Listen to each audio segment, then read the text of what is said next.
Hey guys, how you doing? Welcome to another edition of Health Elevation Corner with your girl, Jenny Russell, right here in my sanctuary.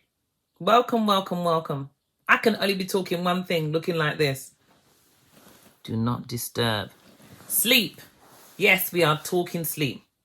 So my question is, we've been in lockdown for nearly 11 months. What have you become? And what are you becoming? And what are you preparing for when you come out of lockdown? Have you thought about the quality of your sleep and how your sleep will help you to become and be prepared for when you come out of lockdown? That's a couple of questions for you to ponder on. And I've written down quite a few things because sleep is such an emotive topic, and it's such a huge topic, and it plays a significant role in our fall asleep when I'm trying to share a few choice points. So I want to go through these points for you. Hopefully I'll make them clear. If you have any questions, you can feel free to contact me. But I'm really hoping that this will help you to understand why we have to acknowledge the importance and the vitality of sleep and its impact on our immune system and our ability to get well, and our ability to get well quickly, on our ability to fight sickness and dis-ease and to come out on the other side, on our ability to not gain more weight, and our ability to look after good mental, emotional well-being, on our ability to be youthful at any age and be useful at every age. So let's get into sleep. So there are 4 stages to sleep that I think I want to go over very quickly. And I've written down so many things, like I said, because there's so many different bits I don't want to forget. But there's 4 stages to sleep. And if we understand what happens, especially in the 3rd stage of sleep, we may have a better understanding or appreciation of why it's important for us to get to bed at the right time so that we can maximize what happens in our sleep and what happens to our health because of the quality and the length of our sleep. So if we recognize that from birth, we just need babies need 14 to 17 hours of sleep. It's good for babies. As you get older and older, that sleep comes down. When your young children, 10 to 12 hours, 12 to 14 hours. But by the time we get to 18 and above, we still need to have really on average 8 hours sleep. We follow the rhythms of the sun. We are energy, and we follow circadian rhythms. So melatonin is our sleep hormone that rises in the evening when the sun has gone down. And that prepares us for sleep and for rest, to repair, restore, rebuild, and refresh. Whereas cortisol is our wake-up hormone, and that snaps us up ready in the morning, ready for us to get up in the morning and say, right, I'm ready to hit the day, hit the ground running, and I've got energy, I'm ready to do things. Cortisol is our wake-up hormone. But cortisol is also a stress hormone that can be overproduced and actually make us produce too much insulin and cause other issues. So what we don't want to do is have too much cortisol flying around at the wrong time, at nighttime. So if you find you're struggling with sleep, but you exercise late at night, remember, exercise is a stressor. If you're doing what we call working out exercises, your cortisol level is up. If you keep watching the TV late at night, your blue-white rays of the screen on the TV, on our iPads, on our laptops, on our phones, it actually increases cortisol and decreases melatonin. So these are things we can actually change around. Turning the TV off, no, I'm not swearing, at 9 o'clock, and actually reading a good book, doing some breath work, preparing ourselves for sleep is really good. When we're in the 1st stage of sleep, so we've got rapid eye movement. You watch babies' eyes, they're fleeting all over the place, right? So we've got rapid eye movement going on, but it begins to slow down slightly. Our heart rate is beginning to slow down. The body's preparing itself for sleep. Around about 25 minutes, half an hour. Then we move into the 2nd stage of REM, non-rapid eye movement. And when we move into that stage, our eye movements start to slow down a bit more. Our muscles begin to relax.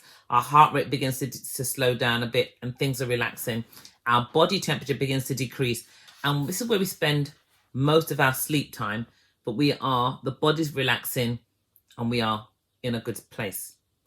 But it's stage 3 that I think I really want to emphasize and have you guys understand its importance, because it's in stage 3 where the brain waves slow down further, but the eye movements, the muscle movement of the body stops.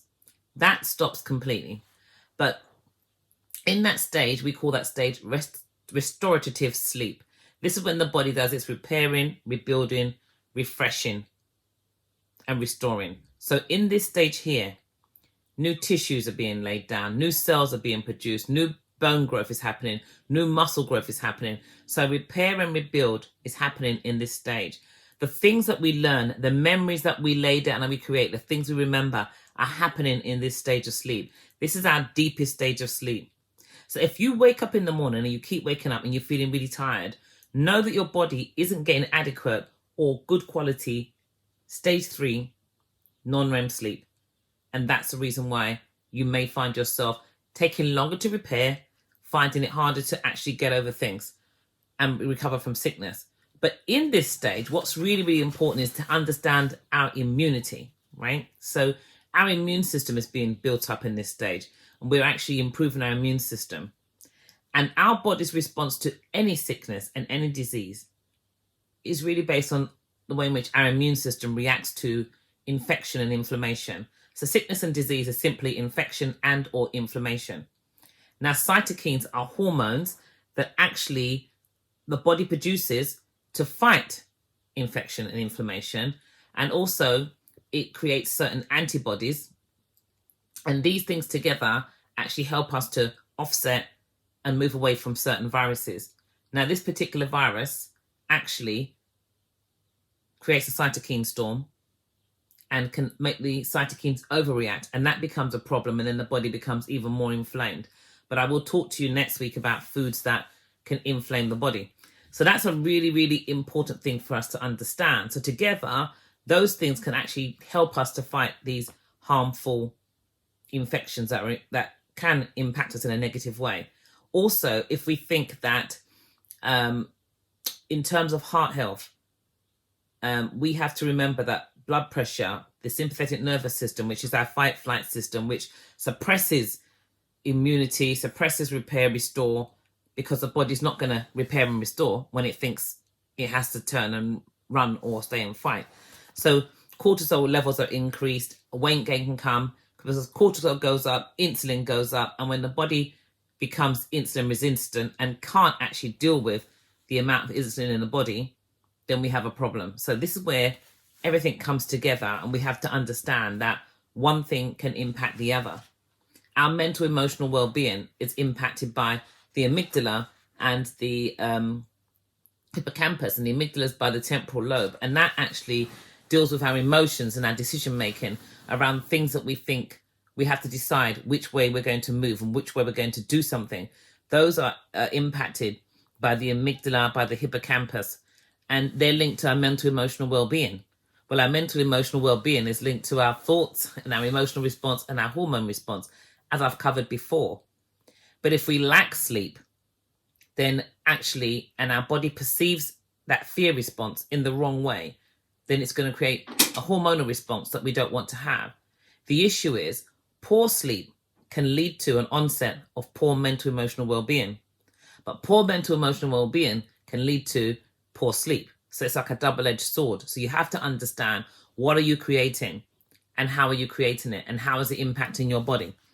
So once we have a better understanding of our sleep and know what we can do in sleep, repair, rebuild, refresh, lay down great memories, be better at problem solving, better at communicating. We won't wake up so grouchy. We're much better to be around. We're much better persons as a result of our sleep quality. Then we start to think to ourselves, well, actually, maybe I should get to bed on time. The quality of your mattress is really important. The quality of your bed and your sanctuary is really important. If you have problems with poor back pain, look at the quality of your mattress. If you bought a mattress recently, don't let it ever be too much for you to rotate it once a month. And if it's one that you can turn as well, you rotate 1 month and flip the next month, then do that. That will prolong the life of the mattress, stop you having sinkholes, and actually help you to have a much better quality of sleep. But I really do hope that these points will really help you understand that sleep actually is anti-aging. It's allowing us to make good decisions, good memories, make us be much better people. It improves all the other systems in the body. The body wants to relax. The heart doesn't want to do that 24 hours a day. It wants to have its time where, especially in REM 3, it can really just beat like that and just be relaxed. So if you don't, I don't have curtains. I don't need curtains. I use blackouts, and this is really wonderful because once I've finished, I'm done. But whatever it is you use, whether you have blackout blinds if you need them, don't reach for a sleeping pill. Think about breath techniques. I'm happy to help you with breath techniques. Think about ways in which you can improve the quality of your sleep, because to improve the quality of your sleep is to improve the quality of your health. To improve the quality of your health is to improve your body's ability to fight off and stave off any sickness and disease, to actually repair quickly and more efficiently from any kind of injury that may come your way. But it's also anti-aging, and it's much more user-friendly. So until next week, guys, I really do hope this helped you. But as I said, now I lay me down to sleep a bit later tonight, but 10 o'clock. Make it be a shut-off for you. You lose nothing. It's called record. And really and truly, at the end of the day, as I said, what are you becoming? Become ready, because spring is just around the corner, and spring into action. Youthful, resourceful, full of health and vitality, looking good, looking young. Until next time, this is Jenni saying, sleep well, stay healthy.